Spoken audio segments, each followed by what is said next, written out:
cuando hubo guerras, y eso es importante, esta es la relación que creo que tenemos que hacer cuando analizamos el caso de las tarifas, lo que ocurrió en Estados Unidos y Canadá. Cuando hubo muchas guerras, el mundo vivió un periodo de proteccionismo de que los países dejaron de comerciar, hubo un decrecimiento. Y eso pareciera que estamos entrando en una nueva etapa donde efectivamente va a haber un decrecimiento del volumen exportado e importado.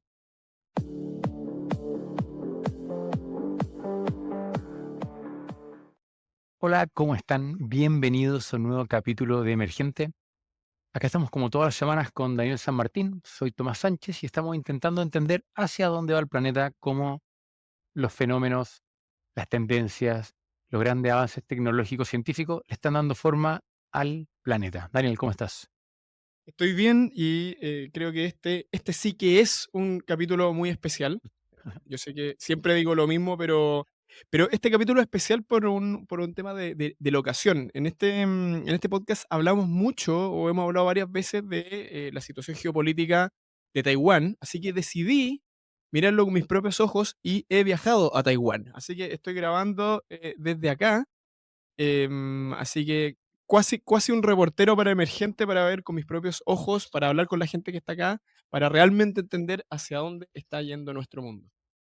Oye, pero a mí lo que me gusta del capítulo que tenemos hoy día, que está bien interesante, tiene que ver con una tendencia que no es, por decirlo así, tecnológica ni científica, que muchas veces nos centramos en eso, sino que es una tendencia económica o política muy clara que se ha ido acentuando, por decirlo así, en la última década y sobre todo en los últimos 5 años, que es el proteccionismo.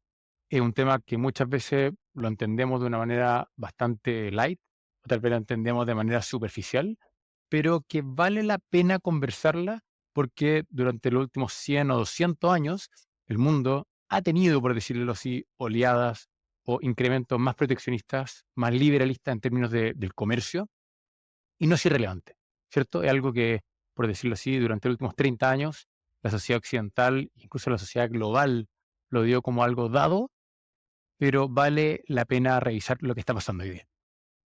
Sí, yo me acuerdo hace no tanto tiempo que vivíamos una plena etapa de globalización, año 2010, 2012. Me acuerdo haber tenido conversaciones y las conversaciones era si era bueno la globalización o no era bueno, pero en general el acuerdo en todas esas conversaciones era que esto era un fenómeno como casi prácticamente incontrolable, inevitable, era una tendencia que iba a seguir aumentando y no se veía en ese momento, por esos años, ninguna fuerza que pudiera oponerse a la globalización. Parecía algo deseable o no, discutible, pero realmente una fuerza. Y lo cierto es que si uno mira el tema con perspectiva, hemos pasado por siglos. Vamos a conversar, vamos a dar un poquito más de detalle, pero en las últimas décadas, siglos, hemos pasado por varios siglos y ahora pareciera que estamos de vuelta en el siglo de la antiglobalización, de la fragmentación de las redes comerciales, en donde muchos, sobre todo las superpotencias, ya no abrazan el comercio, sino que generan políticas muy proteccionistas y que vamos a ver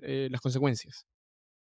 Exacto. Antes de eso, antes de entrar de lleno al plato de fondo de nuestro podcast, queridos, como siempre, no puedo dejar de agradecer a todos los Patreon, a todas esas personas que se ponen con un par de dólares todos los meses para que podamos producir mejores capítulos, para poder llegar a más personas y por sobre todo para que podamos difundir esta conversación, que con Daniel creemos muy importante, no estar siempre centrado en la contingencia, en la última noticia popular del minuto, sino que pensar en estos temas que son importantes, que son trascendentales y que es importante que lo entendamos para, bueno, cada uno decidirá para qué lo usa, ¿no? Así es. Y también agradecerle a nuestros suscriptores y recomiéndennos, ayúdennos a transmitir esta voz para que esta manera de pensar, estos temas que creemos que son importantes, realmente fluyan por la sociedad. Así que muchas gracias a todos y todas. Bueno, para comenzar el tema del proteccionismo y, por decirlo así, el libre mercado mundial o la globalización, creo que es importante aclarar ciertas premisas. Uno, ¿qué entendemos por esto? Y dos, ¿por qué es bueno o es malo? ¿Bien? Y voy a hacer una pequeña introducción y probablemente Daniel me va a corregir o va a complementar algo que es relevante. Entendemos por libre mercado versus proteccionismo cuando los países comercian más versus comerciar poco. Bien, y en general la clásica variable al respecto tiene que ver con lo que se llaman las tarifas o los impuestos de importación o exportación. Es decir, digámoslo, en algunos lugares, si usted quiere importar un televisor o usted quiere importar alimentos, el Estado le va a cobrar un arancel, un impuesto, sea un 5, un 10 o incluso un 50% a ese producto. Y por lo tanto, los productos importados para el consumidor final van a terminar siendo más caros. ¿Cuál sería la lógica de esto? En teoría, proteger a la industria local. Es decir, el productor, llamémoslo de libros locales, quiere poder hacer libros y no quiere tener que competir con un productor de libros extranjero y por lo tanto el gobierno, queriendo hacerse el lindo con el productor de libros, le dice, no se preocupe, yo a usted lo voy a proteger y vamos a ponerle una arancel adicional a los libros extranjeros para que esos libros sean más caros. Y por decirlo así, eso hace lógica. Uno dice, mira, la verdad es que hace todo el sentido del mundo, el gobierno protege a sus productores locales. Sin embargo, quien se ve perjudicado es el consumidor. Es decir, el consumidor que podría estar comprando libros muy baratos traídos de algún lugar del mundo, termina pagando un precio más caro porque tiene un mercado más pequeño, o mejor dicho, tiene acceso a solamente un par de productores locales y no a los productores del libro completo. Por decirlo así, no el contrapunto, pero el desarrollo de alguna manera fáctico de esta teoría se la debemos a uno de los primeros grandes economistas de hace más de 200 años atrás, que fue David Ricardo, ¿bien?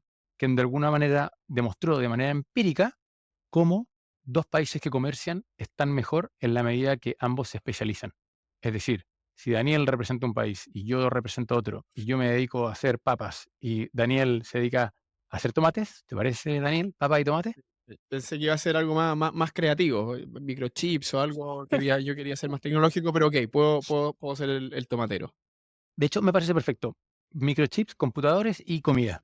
¿Bien? Entonces, Perfecto, la tú verdad es haces que las sí, papas sí, y yo hago los microchips. perfecto. Hecho. Daniel hace los microchips y yo hago el supermercado. El punto es que si yo de manera independiente, aislada de Daniel, hago tanto microchips como papas, la verdad es que tal vez no soy tan bueno para hacer microchips y los voy a hacer igual, pero me van a costar relativamente caro en comparación a la cantidad de papas que genero. En cambio, a Daniel le pasa que es muy bueno para hacer microchips, pero tal vez tiene un clima muy malo para las papas y por lo tanto no le va bien. Y lo que se demuestra de alguna manera matemáticamente o empíricamente es que cuando cada uno de nosotros dos nos especializamos, yo soy tan productivo haciendo papas y Daniel es tan productivo haciendo microchips que nos conviene que cada uno se dedique a lo que es bueno, es decir, el clásico refrán zapatero a sus zapatos, y después comerciamos. Y por lo tanto, mi hora hombre de cada una de las personas de mi población la aproveché de mucha mejor manera, es decir, cada hora hombre fue capaz de generar mucho más valor y después de generar ese valor es mejor intercambiarlo por dinero y que ese dinero compre lo que otros fueron productivos para hacer y que por lo tanto relativamente les costó menos hacerlo. Sí, ahora hay que entender que esto es una hipótesis muy clásica, de economía clásica, ortodoxa, liberal, muy simplificada, que efectivamente entrega una manera de ver las cosas, le da sentido y entendemos por qué los países comercian, pero obviamente la realidad es mucho más compleja, hay muchos más factores en juego en la realidad. Por ejemplo, uno de ellos es lo que se ha visto que aquellos países que efectivamente producen muchos bienes distintos, que tienen una matriz diversificada, que tienen lo que se llama una economía compleja.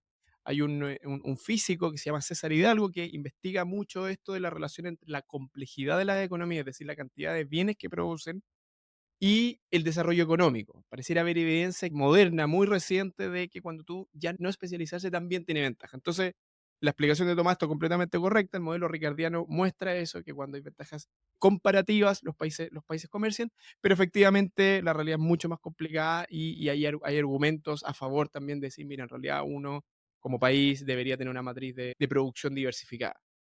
Ojo, igual el modelo o todo el planteamiento de César Hidalgo con Ricardo Hausmann, que todo esto, estos últimos días por Twitter han estado ahí medio peleándose por unos dimes y diretes de propiedad intelectual. Eso es la parte de alfombra roja que tiene nuestro podcast, que Claro. comentamos las discusiones entre académicos de Harvard y Francia. Es,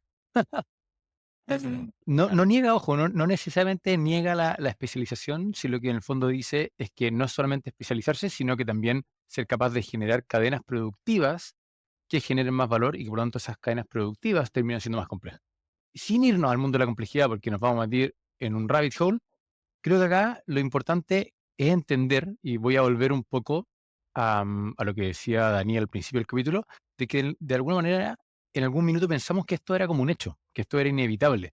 De una u otra manera, esto tenía que ver también con la tesis de Fukuyama a principios de los 90, de su clásico libro El fin de la historia, donde de alguna manera el paradigma entre un Estado centralizado, planificador y de economías cerradas en torno al comunismo versus las democracias liberales y el libre mercado y el capitalismo era como una batalla que se había ganado, hoy día vemos que está siendo ampliamente disputada. Y está siendo ampliamente disputada por diferentes motivos. Motivos geopolíticos, también por motivos económicos, también podríamos hablar de pseudopopulismo o a veces demagogia, pero el punto es que ese como fin de la historia de que estaba todo resuelto a principios de los 90 no fue tal. Y hoy día justamente hay razones para pensar de que puede haber ya sea un retroceso democrático, que es para otro podcast, pero lo que sí claramente existe es que hoy día hay un retroceso en términos de la certeza o la hegemonía de que la globalización es una corriente y una tendencia que va en aumento, sino que hoy día va en retroceso. Y para mí, dos, o mejor dicho, un fenómeno muy claro es, por ejemplo, la discusión económica en Estados Unidos, en principalmente ahora que estamos a puertas de la elección presidencial. Ambos candidatos, tanto Kamala Harris como Donald Trump, están planteando programas económicos proteccionistas.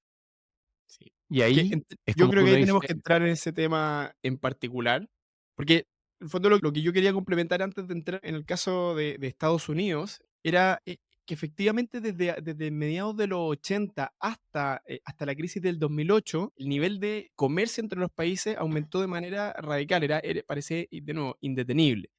Generalmente la manera de medir se duplicó. ¿Y cómo se mide en general? Se mide como el porcentaje, de toda la producción del mundo, cuánto de eso se traspasó entre países. Entonces, en un mundo donde no hay nada de comercio, donde el índice es cero, y si todos los países produjeran el 100, exportaran el 100% de su producción e importaran el 100% de su consumo, entonces ese índice llegaría al 100%. Entonces vemos que efectivamente desde mediados de los 80, el mundo, la cantidad de bienes y servicios que se intercambiaban entre países era alrededor de un 30%, y llegando a un impresionante 60% el año 2008. O sea, esto hay que pensarlo. Yo creo que si uno le contara esto a una persona de la edad media no podría entender. Decir, mira, de lo que tú produces aquí en tu finca, el 60% se va a ir a otro lugar del mundo y te van a llegar un 60% de cosas de afuera. Es bastante impresionante, uno se sienta a pensarlo, y el año 2008 ya se produce, después de la crisis, un cambio en la tendencia, y desde el 2008 no decrece, pero se produce un periodo que se llama de globalization, que es decir, que ese 60% se mantiene fijo. bueno, de hecho, en el caso de Chile, los números son muy impresionantes, en el sentido de que justamente el proceso de liberalización que tuvo Chile, que de hecho de alguna manera fue en buena medida un pionero y al mismo tiempo fue su estrategia de desarrollo, donde siendo un país pequeño que genera poca resistencia para generar acuerdos de libre comercio con cualquier otro país del mundo, hoy día la economía de Chile, un 30-32% de su PIB se explica por exportaciones, es decir, es como hay que ser bien concreto, es decir, un tercio de lo que el país produce se exporta y por lo tanto ganamos plata gracias a que el mundo nos compra.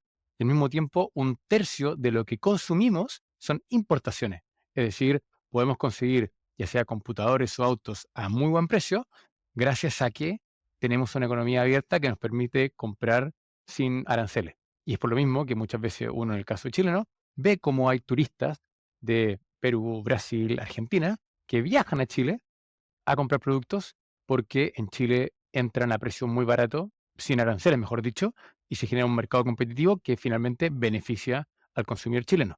Y al mismo tiempo desarrolla Chile de vuelta cuando es capaz de exportar cosas sin restricciones en el país comprador.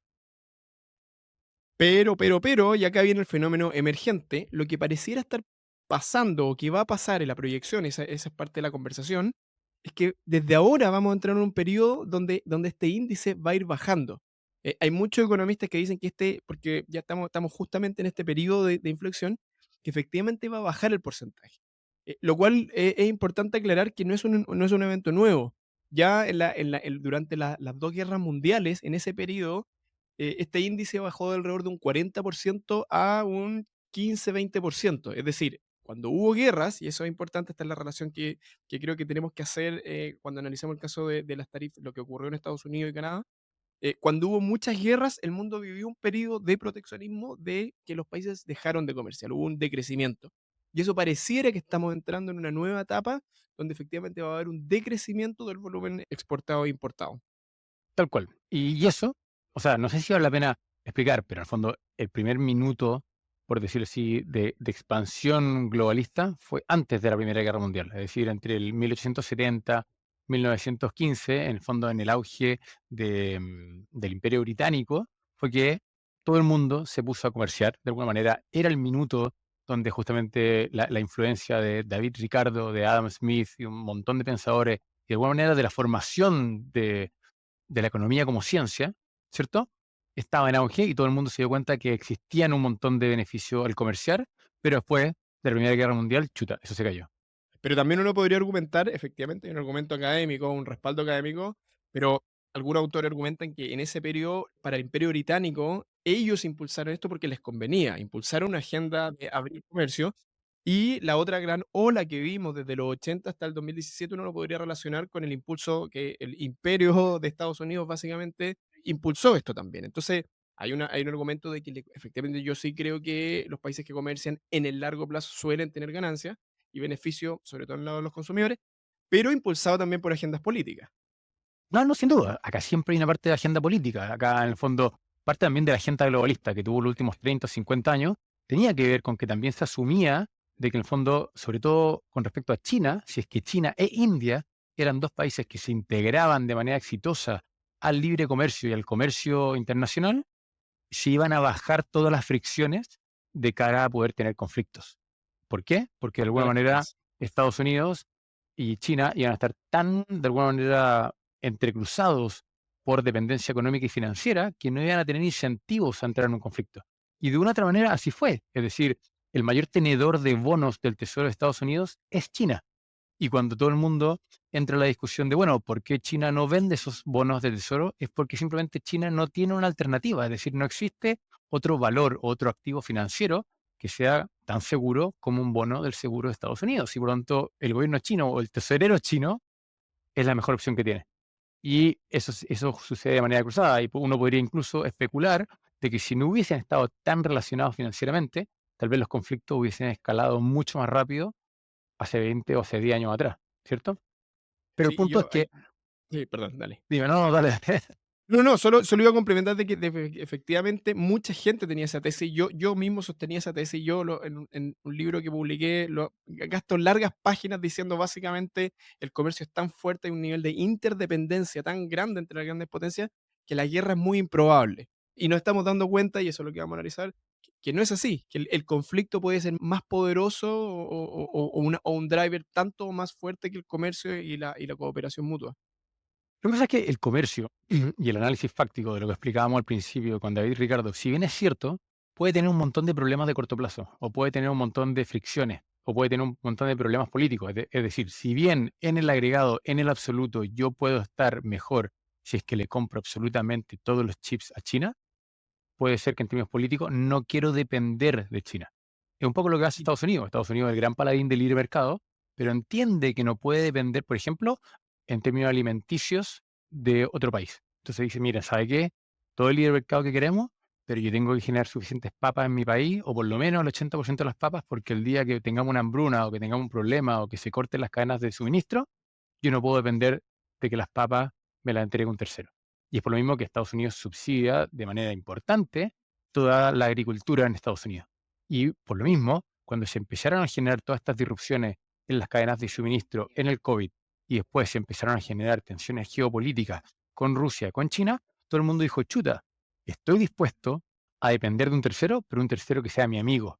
Y ahí empezó todo este concepto del nearshoring y del friendshoring como contrapunto al offshoring. Offshoring era el concepto de que yo mandaba afuera y de alguna manera lejos mis cadenas de suministro y por lo tanto yo era capaz de depender de China y de repente dijimos no, Estados Unidos quiere tener un nearshoring, quiere tenerlo en México, quiere tenerlo cruzando la frontera, quiero poder ir a verlo toda la semana y al mismo tiempo quiero asegurarme de que sea un friendshoring, que sea un estado amigo, como contrapunto, por ejemplo, lo que le pasó a Europa, a Alemania, con que dependía en términos de gas y de petróleo de Rusia. Entonces, resulta de que nos vamos a guerra con Rusia, queremos hacerle la vida imposible, pero tan imposible no se la podemos hacer porque si no nos quedamos sin gas y no hay calefacción en invierno para Europa. sí, y también hay otra sutileza, que muchas veces lo que es bueno para un gobierno no es necesariamente bueno para el país. Es decir, yo creo que muchas de las decisiones que el Partido Comunista está tomando no son porque necesariamente hacen un análisis del bienestar de China completa, sino que ellos están velando por lo que le da más estabilidad a su régimen. Y eso es importante diferenciar. Entonces, hay veces que uno dice, lee la prensa y dice, ¿por qué el gobierno chino está haciendo esto si esto no es bueno para China? Por estoy poniendo a China como un ejemplo. Y es porque no es que sean gente académicamente pobre o no, sino que por lo que ellos están optimizando es la estabilidad del régimen. Y pasa lo mismo en los sistemas democráticos, en realidad. Muchas veces los mismos gobiernos democráticos toman decisiones que no son necesariamente buenas para el país, que son buenas para su propio gobierno. Y eso, y se produce un problema como de teoría de juego entre gobiernos que empiezan muchas veces a competir entre Pekín o Beijing compite contra Washington, y eso genera que estos dos países completos entren en una dinámica que es subóptima para las naciones, para las poblaciones, digamos. Y que tiene derivadas de alguna manera tanto políticas como de comercio. Es decir, por ejemplo, en lo que le ha pasado a Europa últimamente, que después de que tuvo todo el problema del COVID, se dio cuenta que en términos de insumos médicos dependía demasiado de China. Y dijo, miren, de nuevo, todo bien con que una parte dependa de China y que China nos produzca un montón de insumos baratos. Pero no puede ser de que tengamos una pandemia y no tenga las jeringas necesarias. Y por lo mismo, después en la industria solar o en la industria de alguna manera de energías verdes, donde Europa tiene una agenda muy importante, lo mismo, empezó a pasar de que se dieron cuenta de que dependían completamente de los paneles solares chinos y dijeron, no puede ser que esta agenda que es tan importante para nosotros dependamos completamente de un tercero y un tercero que más encima no comparte de una otra manera nuestros valores, no comparte los ideales democráticos, los ideales de libre comercio, los ideales de libertad de expresión y así. Y por lo mismo, hoy día Europa, Canadá, Estados Unidos están todos levantando barreras arancelarias frente a la importación de autos eléctricos y de manufactura de piezas para la industria verde. Efectivamente, y por lo tanto el fenómeno emergente una vez más, es que lo que pareciera que está pasando es que se está produciendo una fragmentación de las redes de comercio. Este gran sistema global de naciones que intercambiaban a nivel un solo gran sistema, con algunas excepciones, Norcorea, Cuba, qué sé yo, que no estaban tan conectados, lo que podría estar pasando es que se están fragmentando en un sentido literal, que vamos a tener dos, tres, cuatro redes que no se vinculan mucho entre ellos. Vamos a tener una red liderada definitivamente por Estados Unidos y probablemente con Europa en ese sistema. Y lo que pareciera estar pasando es que hay otro grupo que China está impulsando, con Rusia, seguramente con Irán y con los países africanos que tienen mucho más alineados. La gran duda es India. India va a elegir hacer un tercer bloque, va a elegir juntarse más al bloque occidental.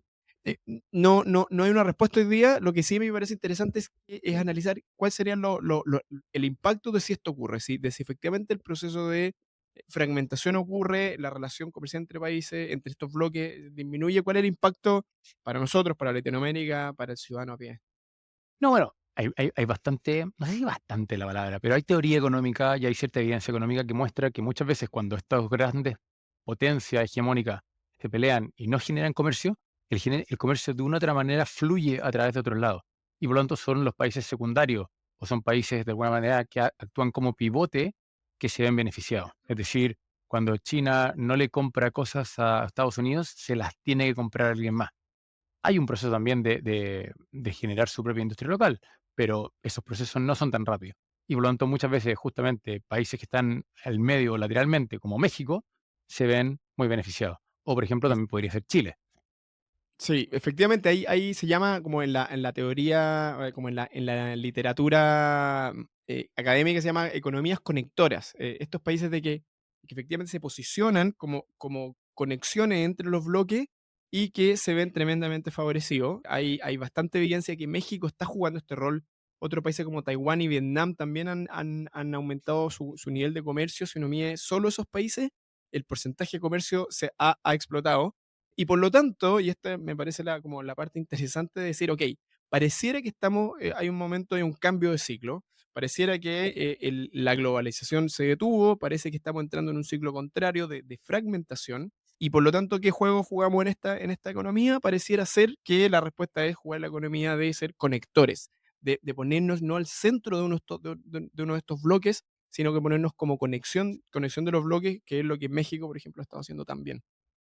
Claro, pero el problema al mismo tiempo es que esto se da con un equilibrio diplomático. Porque en el fondo, en el caso chileno, por ejemplo, que el mayor socio comercial es China. Es decir, a China nosotros, del total de nuestras exportaciones, un poquito más del 30% va a China y Estados Unidos solamente el segundo y después viene Europa. Entonces también pasa que uno dice, mira, yo tal vez tengo una mayor afinidad cultural y cívica con los valores democráticos de Estados Unidos y de Europa, sin embargo tengo una dependencia económica mucho más clara con China.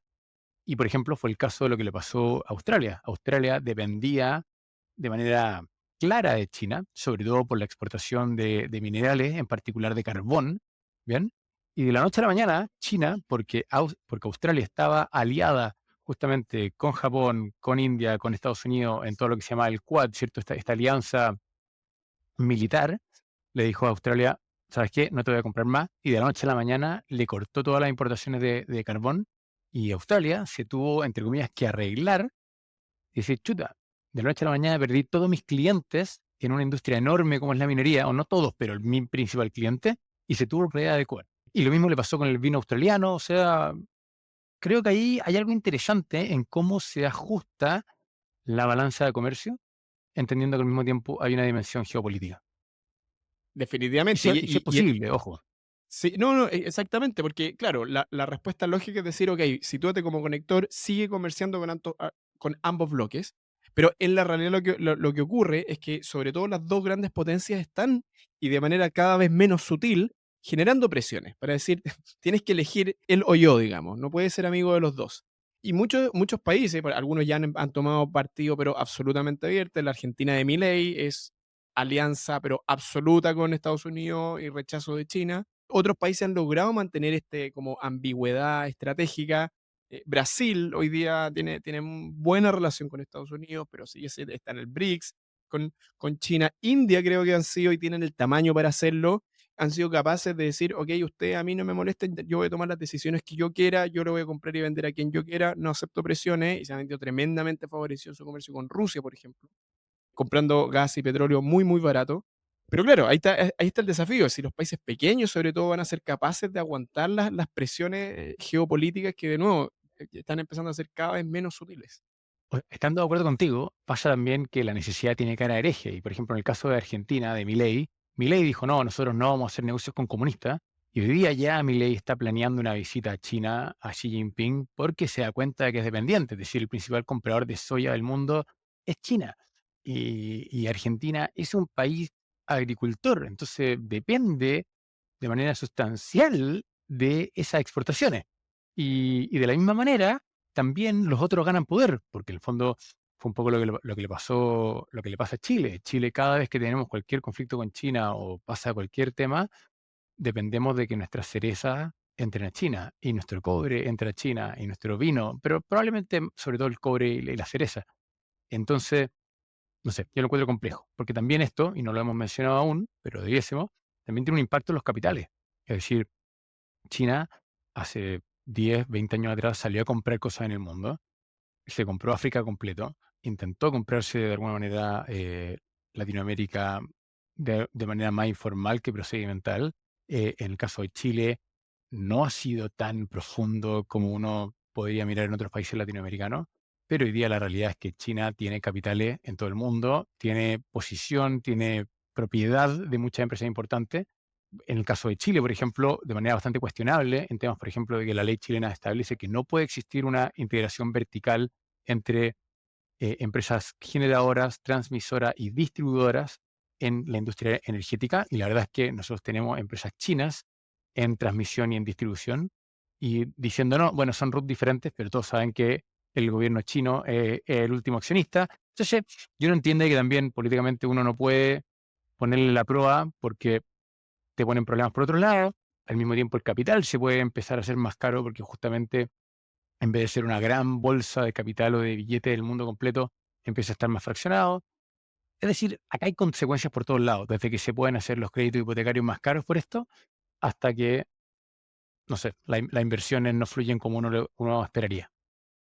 Y el flujo de personas también, o sea, ya lo estamos viendo, acá yo tuve la fortuna de conversar con mucha gente en Taiwán y lo que me contaban es que lo que hace algunos años era cierta enemistad, ahora, por ejemplo, está prohibido. Si tú eres de Taiwán, no puedes entrar a China, no importa, ya no hay negocio, no hay razón alguna para que tú puedas entrar, simplemente no te dejan entrar. Y lo mismo, Taiwán le devolvió la mano y no puede, si tú eres chino del continente, digamos, porque ambos dicen que son China, si eres chino de la gran China, no puedes entrar a Taiwán. Y tal vez eso mismo vamos a empezar, que pareciera como casi impensable ahora, pero por eso que son fenómenos, son señales tempranas del mundo donde podemos estar acercando, podríamos estar yendo a un mundo de realmente de bloques, donde Mm. incluso no solamente el paso de capitales de un bloque a otro se dificulte, que ya está ocurriendo, sino que el flujo de personas. E incluso poniéndonos mirando más hacia el futuro, el flujo de ideas. O sea, ya China, por ejemplo, tiene un Internet prácticamente paralelo al resto de la humanidad. Y Vietnam ya firmó el año pasado varios acuerdos de infraestructura digital e infraestructura física con China.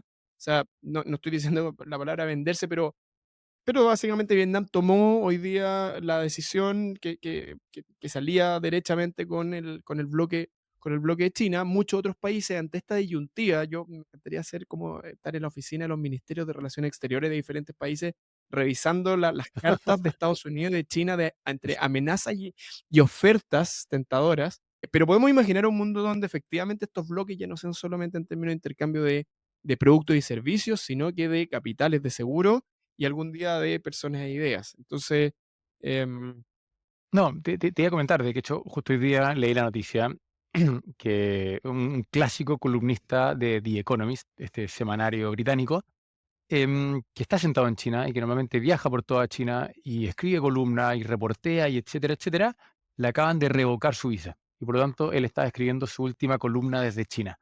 Lo que es impresionante, es decir, demuestra una vez más este como aislamiento de China, esta como defensa al escrutinio de la prensa.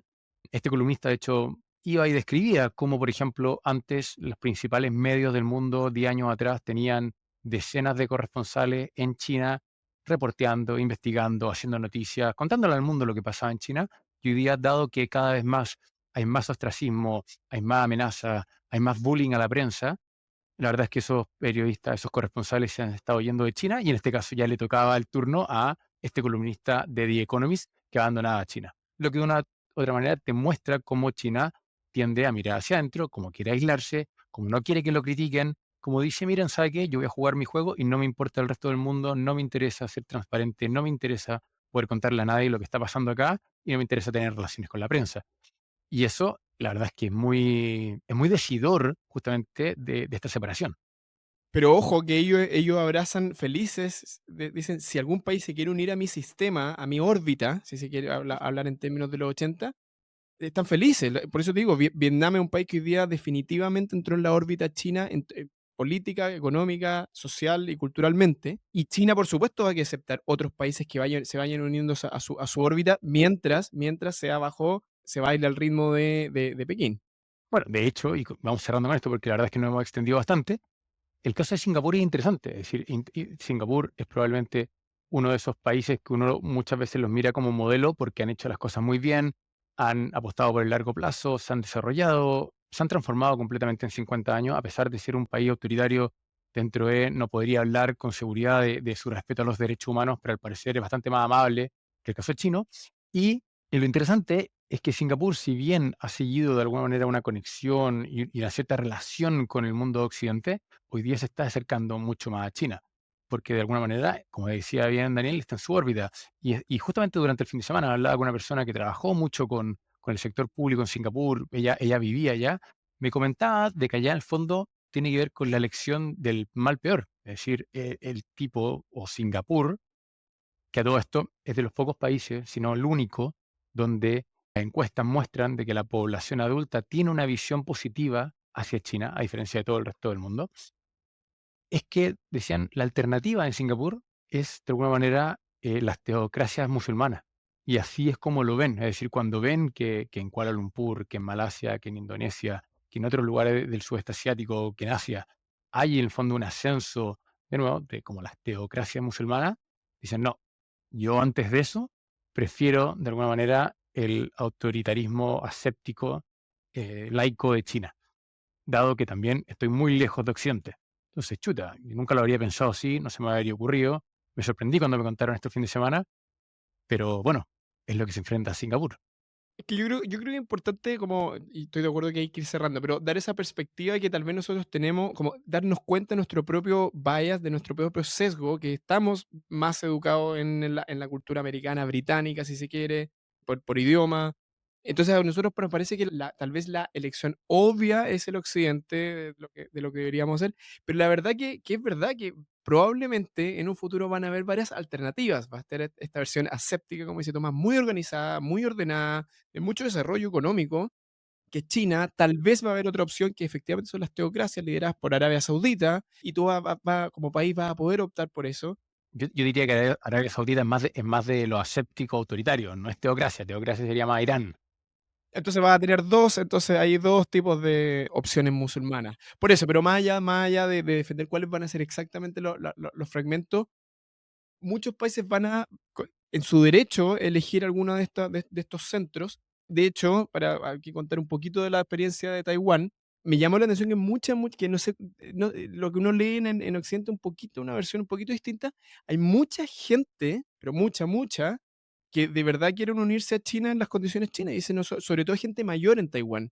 Gente que tal vez hoy día no está escribiendo tanto en la prensa, que no son los que viajan a Estados Unidos, pero gente Pero, mayor. Ellos dicen: "Pero si nosotros somos chinos, tenemos que unirnos y hacer una gran China", y eso no parece, cuando uno lee el Economist es como que todos los taiwaneses estuvieran en contra, y lo cierto, no tengo la data, pero conversando con gente, sobre todo conversando con gente mayor, ellos se ven infinitamente más cercanos a China. Ellos se sienten chinos, se llaman chinos, dicen: "Acá hay una división que es por una guerra que no es ni siquiera nuestra", y ellos dicen: "Hay que unirnos", y si es con, de hecho, hacían un par de bromas con la gente que hablaban, decían: "O sea, es que nos vamos a volver ricos, veamos lo que pasó con Hong Kong, lo que pasó con Macao, si nos unimos a China, este país va a estar lleno de oro", me dice. Que bueno, uno sí. puede estar de acuerdo o no, pero efectivamente puede ser que muchos países decidan unirse a la órbita china voluntariamente. Sí, bueno, lo que pasa es que ahí nos estamos moviendo a una discusión que no es solamente el proteccionismo y el libre comercio y la globalización, sino que nos metemos en una discusión más política de qué prefieres, la supuesta orden y prosperidad bajo el autoritarismo o las cosas un poquito más inciertas cuando hay libertad de expresión, representación, democracia, respeto a los derechos humanos, etcétera, etcétera. Que no tiene por qué ser una decisión dicotómica. Justamente creo yo hoy día que el gran desafío que tienen las democracias liberales es ser capaz de ser más conducible y por lo tanto más eficaces. Pero bueno, lo dejamos hasta ahí porque ese es otro capítulo. Queridos, como siempre, muchas gracias por su escucha, por su atención. Esperamos que haya sido un capítulo que haya valido la pena y sobre todo esperamos que le recomienden esto a alguien, que le cuenten a algún amigo, que nos vayan contando qué les parecen y estamos siempre muy atentos a su feedback.